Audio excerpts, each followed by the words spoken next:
हजारों लोग मर गए, हमारे दिल में कभी हलचल नहीं, सारे देश में। भोपाल गैस दुर्घटना 3 दिसंबर 1984। शायद आप लोग में से कुछ लोग इस घटना को जानते होंगे और कुछ लोग नहीं भी जानते होंगे। जानना इसलिए भी चाहिए क्योंकि जो इस देश में मौत का तांडव हुआ, ऐसा तांडव शायद ही कभी किसी देश में हुआ हो पिछले 500 सालों में। आखिर क्या हुआ था 3 दिसंबर 1984 के रात को, और क्यों उस देश को सच नहीं बताया गया? जिसने भी कुछ बताया सब ने रटा रटा बात बताया। मैं आपको बता दूं कि कितनी बड़ी ये षड्यंत्र थी, ये आपको मैं सब क्लियर कर दूंगा इस वीडियो में। चलिए बात करते हैं क्या हुआ था उस दिन। 3 दिसंबर 1984 को मध्य प्रदेश के भोपाल शहर में एक फैक्ट्री, इसका नाम है यूनियन कार्बाइड, जो कि ये अमेरिकन कंपनी।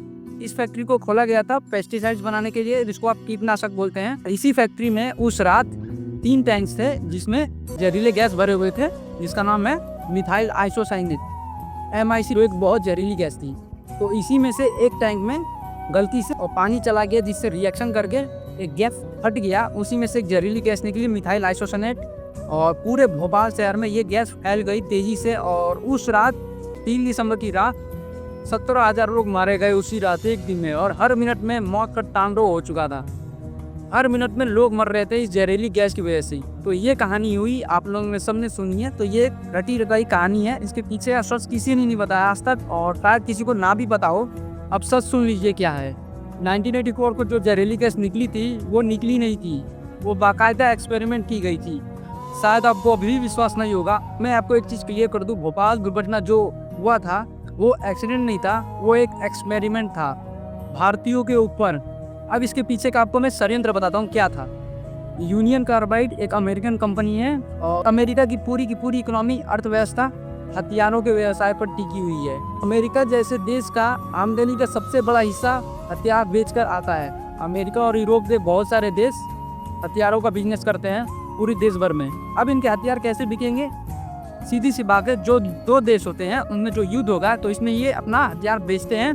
या एक और इनका तरीका है, पूरे देश में जो आतंकवाद होते हैं इनके पास तो हथियार आते नहीं है, तो ये कहाँ जाते हैं? यहीं से जाते हैं हथियार। हथियार 2 तरह के होते हैं, एक बंदूक, तो गोला बारूद। लेकिन आज की दुनिया में कुछ खतरनाक तरह के हथियार बनते हैं जिनको हम बोलते हैं केमिकल बॉम्ब। मैं आपको एक बात बता दूं कि जितने खतरनाक ये बंदूक तो गोला बारूद नहीं है, उससे कई गुना ज़्यादा ये खतरनाक है केमिकल बॉम्ब। और यही केमिकल बॉम्ब अमेरिका बनाती है। उन केमिकल बॉम्ब बनाने के लिए 2-3 जहरीली गैस इस्तेमाल होती है। एक है फॉस्जिन, दूसरा है मिथाइल आइसोसाइनेट, ऐसी 1-2 और गैस हैं। तो एक बात आप गौर कीजिएगा, जो ये भोपाल दुर्घटना में जो गैस निकली थी उस गैस का नाम था मिथाइल आइसोसाइनेट। यही गैस वो जहरीली थी जो भोपाल शहर में फैली थी। मिथाइल आइसोसाइनेट गैस का टेस्ट करके अगर देखना हो कि ये कितने लोगों को मार सकती है, तो ये अमेरिका में नहीं किया जा सकता, क्योंकि अमेरिका में वो मानते हैं लोगों की ज़िंदगी की कीमत बहुत है। अमेरिका में ही नहीं कर सकते, अमीर देशों में कहीं भी एक्सपेरिमेंट नहीं किया जा सकता। कारण क्या है? वहाँ के नियम बहुत सख्त है, और सरकार ने कुछ व्यवस्था बनाई है कि वहाँ के लोगों की हत्या नहीं की जा सकती, चाहे कोई भी एक्सपेरिमेंट करने में। तो ऐसी कंपनियां और ऐसे जहरीले गैस के प्रयोग भारत जैसे गरीब देश को तलाशती है। और यही हुआ था, भोपाल में मिथाइल आइसोसाइनेट निकली और 17,000 लोग मारे गए एक रात में, और 5 लाख से ज़्यादा लोग बुरी तरह से विकलांग हो गए। और घटना के कुछ समय बाद मौत का तांडव चलता रहा होगा। तो ध्यान से सुनिएगा, इसी प्रयोग के बाद अमेरिका की फौजों ने केमिकल बॉम्ब गिराए इराक के ऊपर, हाड़ी के युद्ध में, गल्फ वॉर में। हाड़ी के युद्ध में उन्होंने वही जहरीले गैस के बॉम्ब गिराए और उनको उसके बराबर परिणाम मिले। लेकिन बॉम्ब गिराने से जो पहले के प्रयोग किए गए वो भारत जैसे देश में हुआ। क्यों हुआ? क्योंकि भारत में लोगों की जान की कोई कीमत नहीं होती, और ऐसा एक्सपेरिमेंट सिर्फ गरीब देशों में होता है जहाँ की सरकारें बिकाऊ होती है। अब आते हैं इस घटना पर। भारत के वैज्ञानिकों ने मना किया था लाइसेंस देने से यूनियन कार्बाइड कंपनी को, लेकिन पीएमओ से उसको लाइसेंस मिला। और लाइसेंस मिलने के बाद यूनियन कार्बाइड का कारखाना भोपाल शहर के बीचों बीच घनी आबादी में लगाया गया। और नियम तो ये है कि जहाँ भी कारखाना लगे वो शहर से दूर हो, आबादी से दूर हो। लेकिन ऐसा कुछ नहीं हुआ, क्योंकि ये प्लान था पूरा। इस दुर्घटना के लिए जो जिम्मेदार था वॉरेन एंडरसन, उसको भारत सरकार ने चार्टर्ड प्लेन में बिठाकर भगा दिया। एक बार वो भागा, उसके बाद वो कभी नहीं पकड़ा गया, और उसका तो कुछ नहीं हुआ।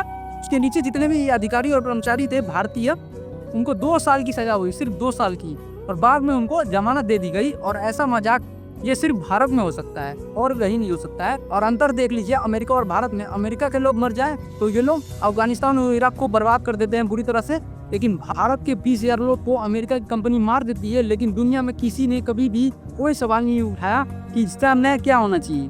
भारत की राजनीतिक पार्टियां आप सब तो जानते हैं कितनी गिरी हुई है, ये अमेरिका को अपना पाप समझती है। उनका मानना है भारतीय लोग तो विदेशी कंपनी के लेबोरेटरी के चूहे हैं, हमारी तो कोई हैसियत नहीं है, ना औकात है, मरे तो मर जाए। लास्ट में क्या हुआ, यूनियन कार्बाइड कंपनी के ऊपर एक मुकदमा चला और पैसा वसूला गया, और जो पैसे देने थे जिनके घर में मृत्यु हुई है, तो वो भी ये अधिकारी और ये नेता लोग खा गए। इस तरह के घटिया और आमखोर पैदा हुए इस देश में ये सब। ये लोग किसी का कफन नहीं बेचकर खा सकते हैं, इतने गिरे हुए हैं ये। उससे भी ज़्यादा दुख तब होता है जब कोई भी घटना घटती है और हमारे दिल में कोई हलचल नहीं होती, लेकिन इस देश के लोग इतने मरे हुए हैं कि मेरा कोई भाई मर गया, मेरा कोई पड़ोसी मर गया, लेकिन हमारे आंखों का पानी नहीं उतरता। इस दुनिया में अब इंसान नहीं रहे तो इंसानियत कहाँ रहेगी। सब के सब जानवर हो गए, सब लगे हैं एक दूसरे को नोच खाने में। जब तक दुख अपने पर नहीं बीतेगी किसी को उसका दर्द पता नहीं होगा। लास्ट में यही बोलूँगा, भोपाल में जो त्रासदी हुई थी, जो ट्रेजेडी हुई थी, वो एक एक्सीडेंट नहीं थी, एक्सपेरिमेंट था अमेरिका का भारत देश पर। तब तक के लिए जय हिंद।